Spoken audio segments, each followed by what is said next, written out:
We're going through a period at the moment that's seeing some of the biggest changes in SEO in well over a decade. And in today's video, we're going to show you not just how to survive, but how to thrive. So we're going to cover this in two parts. Firstly, we're going to go through three major changes that are happening in SEO right now, and then we're going to help you plan for each of these to build them into your strategy so that you can use them to your benefit over the next year. Change number one, AI and SGE. For sure, AI is the buzzword of the day, but it is transforming not just the way that marketers do marketing, but also how search engines work and present their results. And Google's SGE, or Search Generative Experience, is probably the most profound change that we marketers need to be aware of. And here's how it works. When you search for something, rather than seeing the regular organic results down here, you get this big AI-powered snapshot at the top. And this is really significant because rather than getting a whole list of websites that people can scroll through, the searcher basically sees 3 links. And of course, this means that if you're not in those 3 links, you could see a significant drop in traffic. The race is on. Over the longer term, SGE could actually change how people use search engines because it allows you to have a conversation with Google. It allows you to ask follow-up questions and ask much more personalized searches than you would if you are only looking to surface results from websites. And of course, if we as marketers want to take advantage of this, we need to be optimizing our content for that type of search and to get it shown in this carousel section at the top of the page. This is one of our key battlegrounds over the next year. But I think this is an incredibly exciting opportunity. Let me show you an example. So here I'm looking at a search for what is a USDA loan. Now, USDA is the United States Department of Agriculture, and they basically guarantee certain mortgages in rural areas.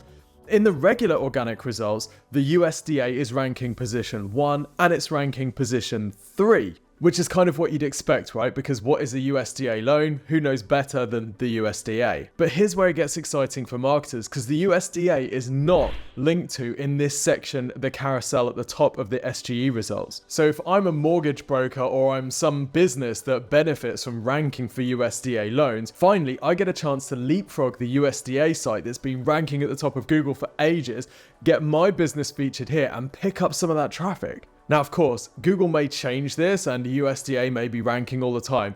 That's not really what I'm talking about here. What I'm talking about is the fact that SGE seems to use slightly different ranking factors to the regular organic search results. We've covered this in more detail in our webinar all about SGE.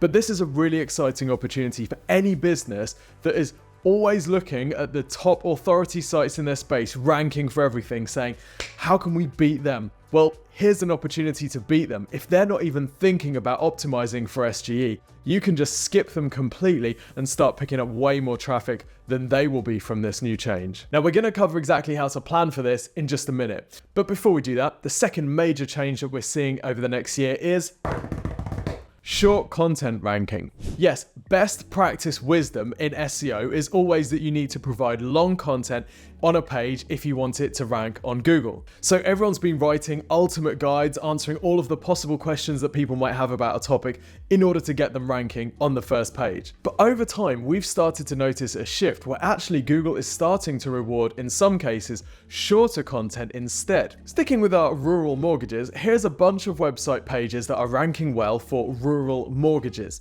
This is quite a high commercial intent term, so it's going to be very valuable. And usually, historically, we would have expected to see medium to long pages ranking for this, but take a look at the variance in content length. This is the sort of page that we'd normally expect to rank for this. It's very, very long, loads of detail. We've got FAQs all answered in detail. We've got statistics, all that type of stuff. A very, very long, comprehensive page. But sometimes, maybe that's too long. Maybe you don't need the entire history of the universe, you just want a really simple, straightforward page. Well, this page is also ranking, and it is incredibly straightforward. We've got a couple paragraphs of text here, we've got a testimonial, a bit of related info, and then that's pretty much it, a really short page. Now here's a mid-length page that's ranking for this phrase. It's all about how to get a rural mortgage. We can see that there are lots of sort of related questions here, and then we've got a CTA at the end. So that's a pretty mid-length page. But then look at this one. This one actually has no real sort of long-form content at all. It's just a couple of sections of bullet points, and that's it. Now here's the important thing to know. All of these pages answer the searcher's question. Some answer it in a long way, others answer it in a short way, but they all serve the searcher, and Google seems to be rewarding that. Again, we're going to come back on exactly what you need to do with this information in just a minute. But first, big change number 3, Google Perspectives. And this is one of my favorite changes to SEO, but nobody really seems to be talking about it. Now, this is only visible at the moment on mobile in the US or using a US VPN on Chrome or on a Google app. But this is already out there. Google has already launched this, it's testing and it's collecting feedback. Here's how Google Perspectives works. When you make certain types of searches, you see these filters up at the top of the page. Now, we're used to seeing the filters like shopping or videos or images or news, but you'll notice that for some searches, there's a new filter tab called Perspectives. And when you give that a tap, what you'll see is user-generated content. So here we can see a fairly typical Perspectives result where we've got some long-form YouTube videos, we've got some Reddit results, we've got short-form videos, we've got some TikToks, we've got some Quora questions and answers in some cases. But all of this is individual people's perspectives rather than branded content or, TechCrunch doing a roundup of the best rowers. This is all individual people's content or discussions. You'll also notice some of this type of thing making its way into the regular search. For example, if we just scroll down the regular search results page, we'll see this discussions and forums section down here, which has some links to Reddit. And we're noticing Google testing more of this perspectives content in the regular search results, just as it does, for example, by showing videos in the regular search results, as well as on the videos tab. Now, I suspect that this is Google sort of hedging against SGE feeling a bit impersonal for some people. If you watch different types of people search, you'll notice that some people prefer to go to really high authority sources that have done a big roundup and evaluated all the options.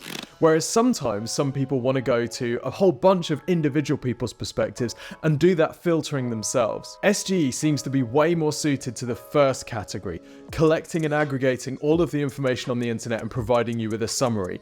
Whereas Perspectives is more about the second category. It enables people to hunt through and find the right information for them based on the sort of profile that they see in the results. It's also Google's competitive play against people using TikTok for search. And I think that Perspectives is going to open a new type of SEO for businesses that it's relevant for. A type of SEO where businesses need to focus on the user-generated content that's being produced about their products and services, where they need to spend time in Reddit and Quora answering people's questions because those questions might find their way into search. A type of SEO where businesses need to incentivize customers to create YouTube shorts or TikToks about their experience with the products and services in order to get them ranking in these types of searches. So again, we're going to come back to this and how to plan for it in the next section. So it's great to know about these 3 changes, but how do we actually plan for them? How do we make the most of them to make sure that we're seeing the growth in our SEO over the next year?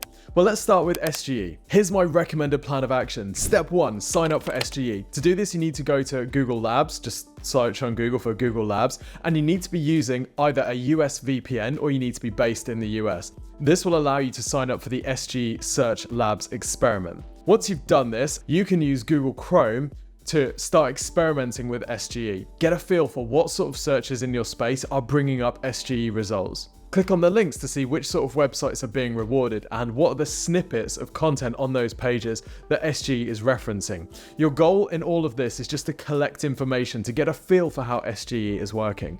The next step is to start testing and doing some experiments with your own site to see what you can do to get your pages ranking. This is what we're doing for our clients at Exposure Ninja. So we're testing with a few pages on each website, just so we can work out what are the levers that we need to pull for this specific website, for this specific search, to get it ranking in those all-important SGE results. That way, when Google decides to roll out SGE fully, we know, okay, this is what we need to do. This is our game plan for the rest of the website.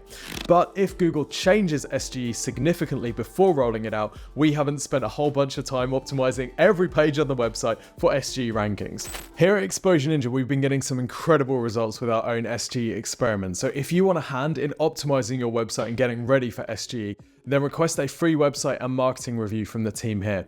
All you need to do is go to exposureninja.com/review and tell us a little bit about your business and your digital marketing goals. We'll then take a look at how well your digital marketing is performing for you at the moment. We'll then make a prioritized action plan for you to follow, including SGE, for how to significantly increase the volume of leads that your website generates over the next 12 months. This service is completely free of charge, so go to exposureninja.com/review to apply for your free review today.